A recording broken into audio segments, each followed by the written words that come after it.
Okay, we're in Haftarah, Metzora, and that's 2 Kings chapter 7, verse 3 through 20. So I'm going to take you through background. Of course I am. But it's just going to be like brief. Um, so we're going to talk about the events of the background to the events of this week's Haftarah. And then we'll get into the heart of the message. So the setting now for this story is the city of Samaria. Now, you may remember this as the capital of the northern kingdom of Israel. So we're in the period of what's called Israel's divided kingdom. And in the northern kingdom, they're now led by King Joram. And he's one of those long line of apostate kings. Idolatry is rampant, and pretty much this king is not interested in relying on the God of Israel at all. So, where we are today is just a couple of chapters past where we were last week. So, if you remember last week's lesson, one of the things I said was that there's this greater literary story that was happening that started with the capture of the unnamed Israelite woman or girl, and how the story ended. That particular story ended with the nation of Aram or Syria um, stopping the raids that they would do. They would go on these raids and then capture the people. Well, Middle East peace is fleeting. So sadly, this week's Haftarah that takes place, it doesn't say how long after those events. It just says after some time. Um, the king of Aram, his name was Ben-Hadad, he again invades the land and he besieges Samaria. And as the siege continues, food becomes very, very scarce inside the city. So there's this really big, serious famine. If you want to read the details of that, then you would skip back to chapter 6, starting at verse 24, read all that up to where you get to where we are in chapter 7. So let me say just a couple of things about military sieges in ancient times. Number one, they were actually quite common. The idea was to cut off all of the food supply and sort of wait it out, and that would, either starve the inhabitants of the city into surrendering, or would weaken them so much to the point that they wouldn't put up any sort of resistance when the wall was breached to get into the city. Now, I don't want to paint any kind of a verbal picture for you about how horrific things would have needed to have gotten that would lead to mothers cannibalizing their children. But that's what we're dealing with here. And it was actually prophesied that this would happen in Leviticus 26:29 and Deuteronomy 28:54. Those two places right there that talks about that. So let's move forward. The main characters in the story are four men with Za'arat. And that's the tie-in with this week's Torah portion, because our Torah portion this week also talks about Za'arat. And you remember, if you watched last week, we said that was a sort of supernatural skin condition. If you happen to be jumping into if this is your very first lesson that you've watched, make sure you go back to last week's lesson so you can learn more about Za'arat. So these four men with the skin condition, Za'arat, they're outside the gate of Samaria and they're begging for food. Now, presumably they're quarantined outside the gates due to their skin condition, and presumably they believed that they wouldn't have been given shelter and food inside the city, which is why they're not trying to go in there during this time. Now, whether or not the Israelites of Samaria actually followed the Torah's guidelines on how to compassionately treat a leper, I don't know. because we're talking about the northern kingdom at this time, and things were pretty against Torah. But when you think about famine, when food for one's own family is scarce, how likely would that food then be given to so-called outsiders, right? So these four men, they're not in the city of Samaria where the siege is happening. They're kind of in this sort of no man's land in between the city and then the Aramean camps. So the four men are, at this point in our story, they're kind of considering their situation. Do I now go inside that besieged city and die of starvation with everybody else, or do I stay where I am and die of starvation here? So those were kind of the givens in their mind, right? But what was one choice that they could make that maybe had a possibility of a different ending? Well, they didn't know if the Arameans would have mercy on them or kill them, but they took a chance and they went to the Aramean camp hoping to find provision, hoping to be taken in by them, and they really had nothing to lose. So they weighed their options and they decided to surrender, basically surrender to the Aramean army. If the Arameans let them live, then they'll at least be able to eat and stay alive. And if the Arameans um, killed them, then they would just die a little quicker because starvation is a very horrific way to go. So they were down to one option.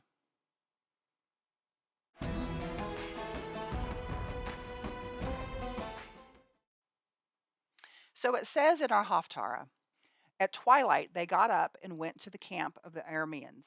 When they reached the edge of the camp, no one was there, for the Lord had caused the Arameans to hear the sound of chariots and horses in a great army. So they said to one another, "Look, the king of Israel has hired the Hittite and Egyptian kings to attack us." So they got up and fled in the dusk and abandoned their tents and their horses and donkeys. Then they left camp as it was and ran for their lives. Okay. So a completely empty camp, Aramean army camp, that was the last thing that those four men thought they'd find. It was a camp that had no one in it, but it was a camp that was filled with food, with water, necessary provisions, some gold, some silver. These were the things that, of course, those four men had been denied. Um, well, all the Israelites had been denied, right, in Samaria. Now, before we get into what the four did with this bounty, and before we start thinking about, well, what would I have done if I were in this situation? Let's focus just a little bit on what's happening right in this particular scene, right? So the four men left for the Aramean camp near twilight. It was like the cover of darkness that was closing in. It was during this time that God caused the Aramean soldiers to hear footsteps of horses and chariots. But what was actually the sound in reality was just the four men's footsteps. So God had prompted the men to go to the Aramean camp. So it's like he used their little bit of hope of salvation to really do some incredible things. Now, remember, in ancient times, salvation isn't what maybe we tend to think in modern times. Back then, salvation didn't mean going to heaven. It was about having their needs met today, in the here and now. So God used those who were outside the camp of Samaria to chase away the Aramean army and thereby fulfill the prophecy of Elisha, who's the prophet in our Haftarah. So, what was that prophecy, you ask? Well, our Haftarah, of course, this week starts chapter 7 in verse 3, but I don't want you to miss something significant that was in the first couple chapters of chapter 7. So it says, Elisha replied, "Hear the word of the Lord. This is what the Lord says. About this time tomorrow, a seah of finest flour will sell for a shekel, and 2 seahs of barley for a shekel at the gate of Samaria." So Elisha the prophet says this the day before those 4 men go to the Aramean camp, that the food prices are going to go down significantly, signifying that the famine's over. Now, from a literary standpoint, what we're seeing here is this literary device or motif of the reversal. Um, the the poor, the ones who are considered losers in society, they have a reversal of fortune and they become like big winners. Scripture's filled with this reversal motif. It's kind of fun to look for that pattern, but it's also sort of instructive for us to look to that pattern because that's what Yeshua offers us, the reversal of our misfortune, so that we can, instead of, especially us Gentiles outside the commonwealth of Israel, he reverses which is not a good fortune. He reverses that fortune, and we become brought near into the commonwealth of Israel because of him. So that's a reversal. It's called a reversal. So at first, the 4 men eat and they drink and they hoard the gold and the silver. And when I say they're hoarding it, I mean I'm not faulting for this. That's human nature. When you've been faced with such lack, when you have it, you're going to partake of it, right? And them being lepers, it could be that their lack started well before the siege on Samaria, right? But what's really great is that they come to their senses after they get their fill, right? They know that their people, the other Israelites, are dying at this very moment. And they've made this discovery that not only saved their lives, but will save their people's life. So, of course, they can't keep this good news to themselves. And in verse 9 of this chapter, it says, um, they exclaimed, "This is a day of good news." Now, in Hebrew, that's Yom Besora, which is interesting. That only means day of tiding or message. The context of where that's said determines whether it's good or bad tidings. But in this case, it's very good news. So here's a fun message from this. The good news of salvation is discovered by those who are outside of society. And it's their affliction that's the motivation for their discovery. So what can we learn from that? We learn that good news comes to those who are rejected and facing death. And what else do we learn? We learn that they take advantage of their good favor and they partake of the salvation that's before them. And this is where it gets interesting. It's in the midst of that salvation, the 4 men, that they realize that this good news has to be shared. The report of redemption comes from the mouths of those who have been ostracized, but because of their salvation, they're willingly going to go back, maybe to people who've marginalized them, and share the good news. Now, I can't help but see Isaiah 52:7 here. And that says, "How lovely upon the mountain are the feet of him that brings good tidings." That's Besora. That announce peace and brings good news. Announces salvation to Zion, your God, saying to Zion, your God reigns. I mean, with that even down to the feet, right? It was the footsteps of the 4 men that God used to confound the Arameans. Now, I know that Isaiah 52:7 isn't about the 4 men in our Haftarah, and I'm not trying to make it that way. Um, but it just got me thinking, and then it got me thinking about, well, what is our greatest news that we know? Of course, that's Yeshua.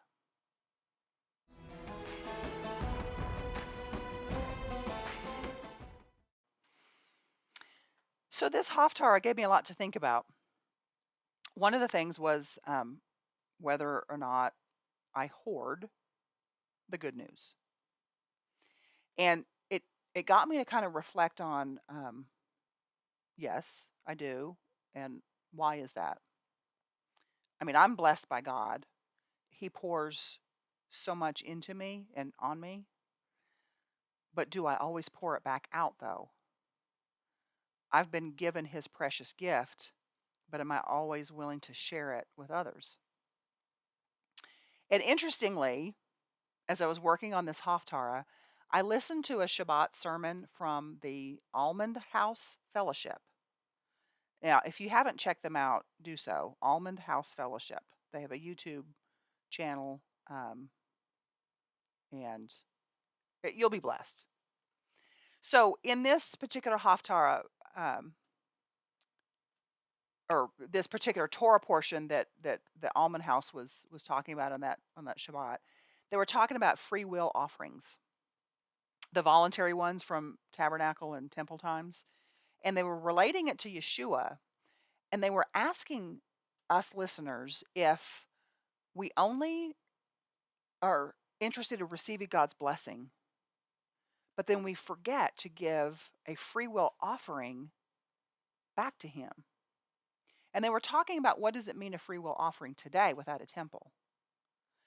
And they had this series of questions that they were asking, and it really got me convicted as I was kind of layering that on top of our Haftarah. They asked, do we openly praise God, proclaim His goodness, sing with loud, proud voices always? Or sometimes, in certain settings or with certain people, are we worried about what other people think? Certain times are we worried about stepping out to proclaim our faith? And then they encouraged us by saying, don't be ashamed of the gospel, even if it makes you uncomfortable for them. That was interesting. They said the stumbling block of offense that sometimes our faith is, that may stumble them, but nevertheless, we're supposed to testify to God, testify His goodness to the world, give our energy and our prayers to God, even if that might stumble them. Don't be ashamed of the gospel, even if it makes you uncomfortable for them. Now, they weren't talking about going in there and being roughshod over somebody with the gospel. That's not what they were talking about. They're talking about those moments where we're a little more shy, little more hesitant to talk about God or show our faith in Him, show our praise in certain situations. And when I heard them talk about that, I immediately thought about those four men from our Haftarah and how they had to go back to the city gates to proclaim their salvation, right? And you know, it, hopefully you've read the Haftarah this week. It turns out that King Joram actually didn't believe them at first, but all those four men cared about was going back and sharing that very good news that they had, that salvation news. They didn't bother with how the news would be taken. Now, remember that um, they have Za'arat, right? So there would have been a little bit of ostracizing between them and the people. They didn't care about that at that point. They just wanted to let everybody know salvation has come today. So I wonder, do you have someone in your life, in your circle of influence, who is like really turned off by God?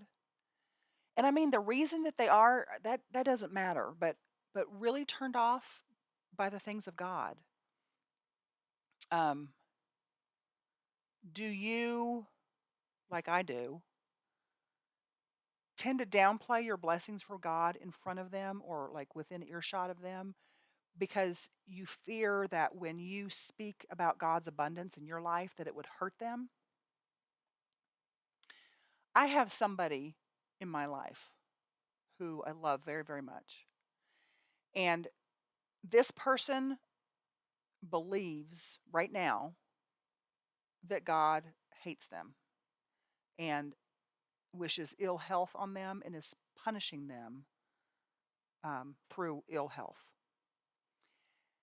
And I find myself not wanting to share all the good things that God has done for me because I know that's going to sting to them.